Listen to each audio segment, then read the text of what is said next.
Have you ever seen a Tesla cruising along downtown and wonder how it can avoid collisions so well? Maybe you just watched a dystopian robot movie with a newfound terror of how many of those scenes could occur in real life. As the field of machine learning takes off both in the real world and in fictional media, it is becoming increasingly important for the general public to understand the underlying concepts that power such technology. In this video, I will introduce two popular techniques that are often used by experts to train machine learning models and produce much of the artificial intelligence in the world around you. Before we dive into these specific techniques, let's try to answer the question, what is machine learning? This buzzword is actually a subcategory of artificial intelligence and depends on training a function, called a model, to recognize some kind of input and learn to achieve a certain task with that information. On a high level, you can imagine training a model to be like teaching an infant to speak. I before E except after C probably doesn't work well on a 2-year-old, but repeating basic words like mama and papa and speaking to others around them lets them indirectly pick up on cues, tones, and basic words. Machine learning models work in a similar way. They take in some form of input without an explicit book of rules, and they learn to use that data to classify items, predict occurrences, and do much more. One technique that data scientists use to train these models is supervised learning. Supervised learning is the task of learning a function to map inputs to outputs. Basically, the machine receives a stream of data points that are labeled with desired outputs. For example, having the number of bedrooms, bathrooms, and floors of a house be inputs, and the price as the output.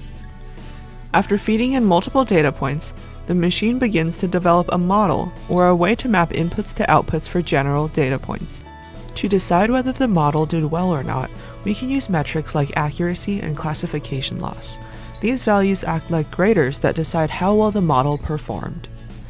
An example of supervised learning in action can be seen on your personal Netflix page. Those recommendations only showed up for you to view after running through an algorithm that knows what you like. In other words, the recommender system has learned your preferences through what you have watched and enjoyed in the past, and can offer new movies and shows that may have similar characteristics. Sometimes it might not be as obvious what kinds of labels you want to feed into your model. You may want to train it to recognize more implicit patterns or some kind of underlying structure in your data. That's where unsupervised learning comes in. Unlike supervised learning, there are no correct answers that you can use to teach models. Instead, they are tasked with finding clusters of data that make sense together. Now, you might be wondering how you decide whether a model is performing well or not, since we don't have any right answers. While metrics like accuracy and classification loss no longer apply, there are a variety of performance measures that are used with unsupervised learning models. One example that is often used is silhouette loss, which measures how similar data points are within a cluster. For example, imagine you are opening up 3 hospitals in your city, and you want to make sure no household will have to travel too far for medical help. Given a set of resident home locations on this graph, you can use an unsupervised learning algorithm to find 3 central locations, called centroids, for your hospitals. 3 clusters with a high silhouette value would look something like this. Homes are similar in location within their groups, but vary more between groups. On the other hand, clusters with a low silhouette value would look something like this. Even visually, it is hard to tell how these 2 homes are actually different, even though they have been placed into 2 different groups by the algorithm.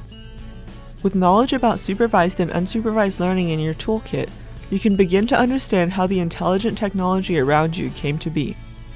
Promotions you receive in the mail may be tailored to your location with a clustering technique. Your email spam filter may be an example of a supervised classification algorithm. Sentient robots probably aren't going to take over the world with lasers anytime soon. Supervised and unsupervised learning are both very popular methods used today, but there is so much more to learn about. Check out some of these links to find out about reinforcement learning, evaluating performance, training your own models, and more.